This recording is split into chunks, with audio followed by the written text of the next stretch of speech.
My name is Marin, 37 years old, systems architect, problem solver by trade and temperament. I've spent most of my adult life turning other people's chaos into clean lines of code. I don't rattle easily, but that morning, even my pulse had a pattern I couldn't debug. The conference room smelled faintly of burnt coffee and floor polish. The long mahogany table gleamed like something expensive meant to intimidate. Across from me sat Greg Lawton, my former boss, in the same navy blazer he wore the day he fired me. His smile hadn't changed either, thin, rehearsed, the kind used to sell bad ideas to good people. Beside him, the company's legal counsel flipped through a folder thick enough to bury the truth in. At the head of the table, the CEO, Morgan Hale, waited. Arms folded, watching every move like a judge before a verdict. Greg leaned back in his chair. We'll make this easy. Marin, you built your little side project while under company contract. That means it's ours. Standard intellectual property assignment. He said ours like a victory. The lawyer began reading from a prepared statement, words like fiduciary obligation and proprietary overlap filling the room in low, practiced tones. I let him finish. Then, without speaking, I reached into my bag and slid a single page across the table. White paper, yellow highlight, black ink. The lawyer frowned. Eyes tracking the text. His lips moved once, then stopped. The color drained from his face as he reread the line. The room's hum quieted, as if even the air was listening. Morgan leaned forward. What is it? The lawyer swallowed. Greg shifted, impatient. You didn't check the intellectual property clause, Morgan said finally, his voice calm and sharp as glass. Did you? Greg's mouth opened, then closed again. The silence between us was the cleanest sound I'd heard in months. I folded my hands in my lap and waited for someone to breathe first. Outside, beyond the tinted glass. Boston traffic pulsed through the morning light. 2 days earlier, I'd still been one of them, another name on the payroll. Another woman told to wait her turn. That was 48 hours ago. 48 hours earlier, I was still part of the Monday meeting circus, 23 faces in tiny boxes, all pretending to be impressed. Greg's voice filled the speakers, smooth and smug. Before we dive into quarterly goals, he said, let's take a moment to recognize Jason for leading the Hale Logistics rollout. Outstanding initiative. Everyone. Jason smiled like someone who'd just discovered gravity. Applause scattered across the call-muted claps. Awkward grins. My cursor blinked on the report I'd built, the architecture I'd spent 3 months designing, while Jason struggled to tell an API from a CSV. Greg nodded toward him again. That's what leadership looks like. My throat tightened. Leadership looked a lot like forwarding my emails and pasting my code into the demo script. But I smiled anyway, the kind of practiced, neutral smile that says, sure, I'm fine while your stomach turns to ice. When the call ended, Greg pinged me privately. You're such a rock, Marin. Everyone leans on you. I know we still owe you that raise budget constraints. You get it. Right, budget constraints. I'd heard those 2 words 3 times in 2 years, always followed by a new hire's salary announcement or a catered client lunch. I typed back, of course, Greg, I get it. Then I closed my laptop. For a long minute, the room was quiet except for the hum of the radiator and the faint drip of rain against the window. My apartment looked smaller that night, half a life built around work that wasn't even mine. I heated leftover noodles, stood by the sink, and thought about how many nights I'd traded for next quarter, how many weekends I'd given away for Greg's quick asks. The dishes clinked softly in the drying rack. Across the counter, my personal laptop waited, the screen faintly reflecting the city lights. The cursor blinked in an empty code window, steady, patient, alive. I wiped my hands on a towel, sat down, and opened a new project folder. The name came to me without thinking. Sparrow, something small, fast, and impossible to cage. Sleep wouldn't come that night. The rain had stopped, but the sound of the pipes in the wall ticked like a metronome, marking every hour I wasn't resting. I sat up, switched on the lamp, and reached for the worn leather binder I kept in the bottom drawer of my desk, the one that held every job document I'd ever signed, filed, or regretted. The offer letter from 7 years ago was still there, creased at the corners, coffee-stained along the edge. I'd read it once before, quickly. The way you skim paperwork when you're too eager to start. This time I read slowly, line by line. Most of it was boilerplate confidentiality, non-compete, termination. Then, buried halfway down page 3, I found it. Clause 7.3. The employee retains full rights to intellectual property developed independently, using personal resources and non-compensated hours. I blinked, read it again, then again. My heart gave a slow, deliberate kick. This wasn't a gift, it was a loophole, a shield someone forgot to remove when they updated the newer contracts. I got up, pulled a yellow highlighter from the drawer, and drew a clean line across the sentence. The ink glowed under the lamplight like a warning flare. Down the hall, a radiator hissed. Outside, the city was silent, windows glowing faintly like open tabs in the distance. I went to the printer, fed the page through, and listened to the low mechanical hum as it spit out a fresh copy. I slipped it into a red folder I found in an old box of tax papers, then wrote one word on the label, Sparrow. The name felt right, something alive, small enough to overlook, quick enough to escape. I returned to my desk, opened my personal laptop, and created the first directory, Sparrow Tow Engine, Core. Empty now, but not for long. The clock read 1:47 a.m. when I typed the first line of code. My reflection in the dark window looked sharper, calmer. If Greg's world ran on contracts, then so would mine. Only I would read every word. The next Monday, I started leaving the office at 5 o'clock sharp. No lingering, no quick syncs, no staying late to fix other people's mistakes. I'd log off Slack, close my laptop, and walk straight out while the others were still half joking about dinner plans they'd never make. The first few days, no one noticed. By the end of the week, they did. Marin seems tired lately. I overheard near the kitchen one afternoon. Used to be the first in, last out. Told you. Another voice replied. She's burning out. I smiled quietly at the vending machine. Let them think that. Burnout was safer than ambition. Greg sent messages at night short, casual pings that pretended to be friendly but carried the same old weight. Hey, champ. Quick question about the Hale account. Think you can hop on a call I didn't answer. Not at 10:30 p.m., not anymore. Each hour I stopped giving them. I gave to myself. By the second week, my evenings had a rhythm. I'd light a small candle on my desk, its flicker soft against the keyboard's worn edges. The scent cedar and smoke helped my mind shift from corporate noise to focus. Sparrow waited like an open secret, the code editor glowing faintly against the dim room. Every time Greg delayed a raise, I built a new module. Every time a meeting ended with next quarter, I added another function. The architecture of Sparrow began to hum a system that learned from every workflow, that could reroute tasks faster than any manager ever could. Sometimes I'd glance at the clock and realize it was nearly midnight, the city outside quiet except for the sound of a passing train. I'd stretch, sip cold coffee, and save another build. At work, my sudden dullness became its own disguise. I was the dependable ghost in the corner, silent, predictable, boring on purpose. And beneath that silence, Sparrow was growing wings. 2 months into my quiet rebellion, Sparrow was finally breathing on its own.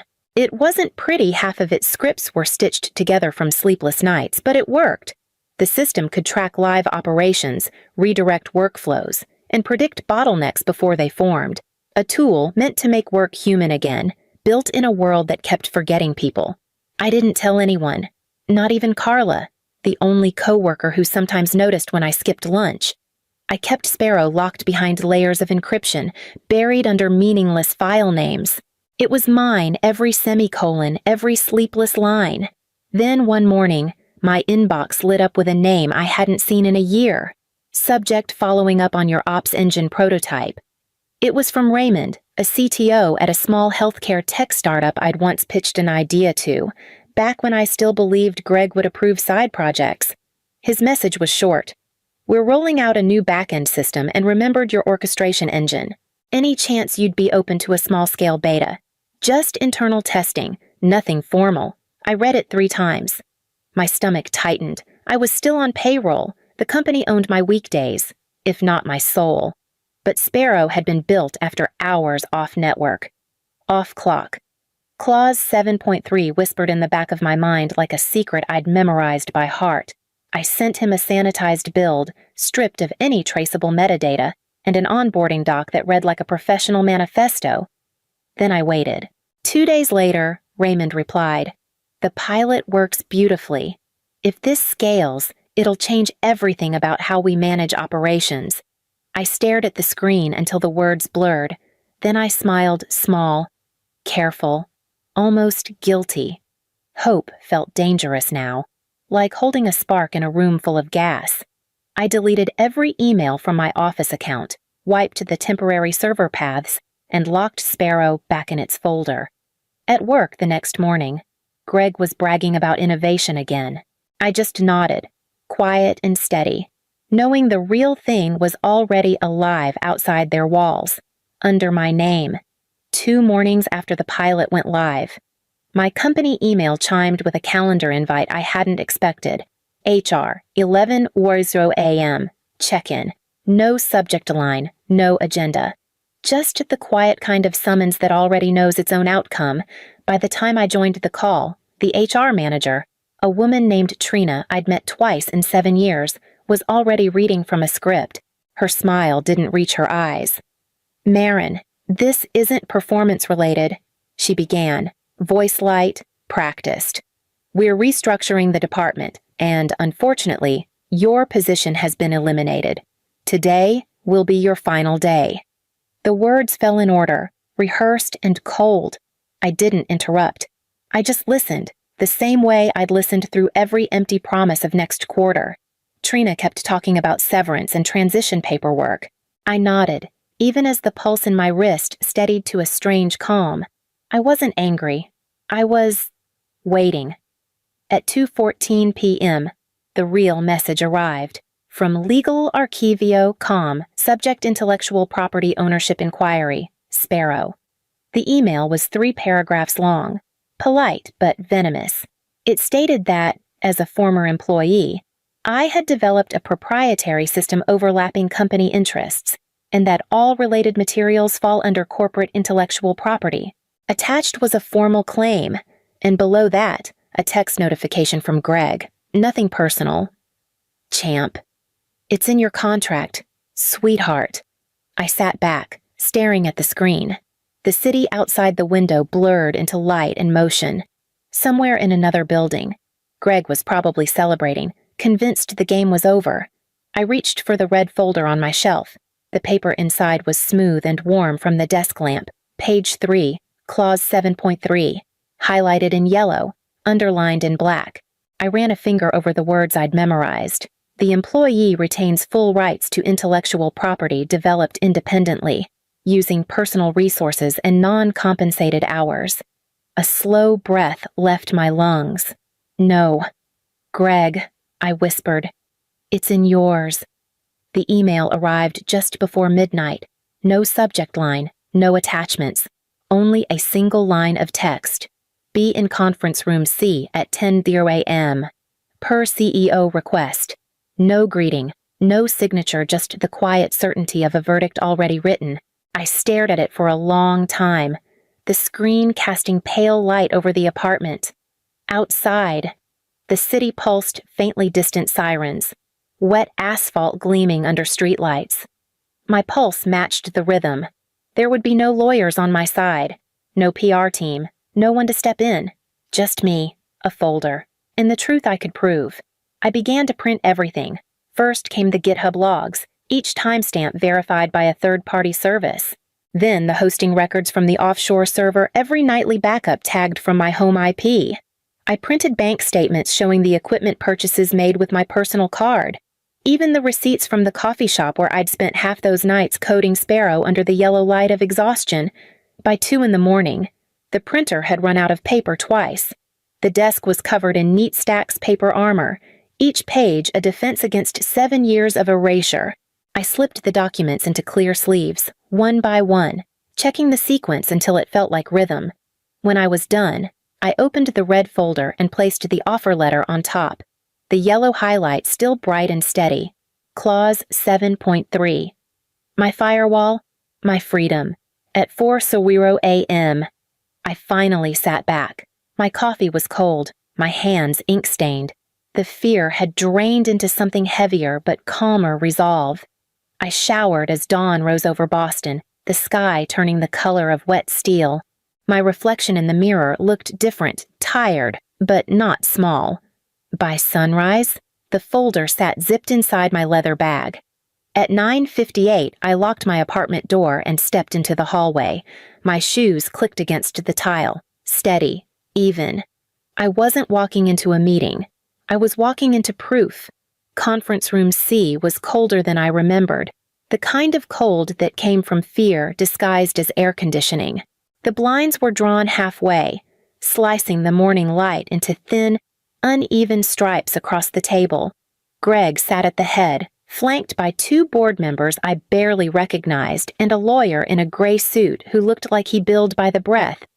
Morgan Hale, the CEO, was there too, silent, unreadable, a man who preferred watching people squirm before he spoke. Glad you could join us. Marin, Greg said, too casually. His tie was crooked, his smile steady but brittle. We just want to clear up a few things. About Sparrow. The lawyer adjusted his glasses and began. His tone was measured, designed to sound reasonable. There are concerns, he said, about potential overlap between your duties as an employee and the development of an external product. As you know, under the doctrine of fiduciary duty, employees owe full loyalty to their employer, particularly when projects align with internal interests. He droned on, citing words meant to intimidate proprietary overlap, contractual obligation, breach of trust. Greg leaned back, pretending to be calm, but his pen tapped against the table in quick, nervous bursts. I didn't interrupt. I let the noise play out. Every word he spoke would die the moment I placed one page in front of him. When he finally stopped to breathe, I opened my bag, slid the red folder across the table, and flipped it open to the 3rd page of my offer letter. The yellow highlight glowed faintly under the overhead light. Clause 7.3, I said, evenly. Intellectual property developed independently, using personal resources and non-compensated hours, remains the sole property of the employee, highlighted, signed by you. The lawyer's voice caught mid-syllable. His eyes darted to the page, scanning once, then again. The tapping stopped. Morgan leaned forward, slow and deliberate. Is that your signature? Greg's face shifted, the color draining just enough to make the silence feel absolute. No one moved. The hum of the fluorescent light was the only sound left. Morgan reached for the page, his movements slow and deliberate, like someone handling a live wire.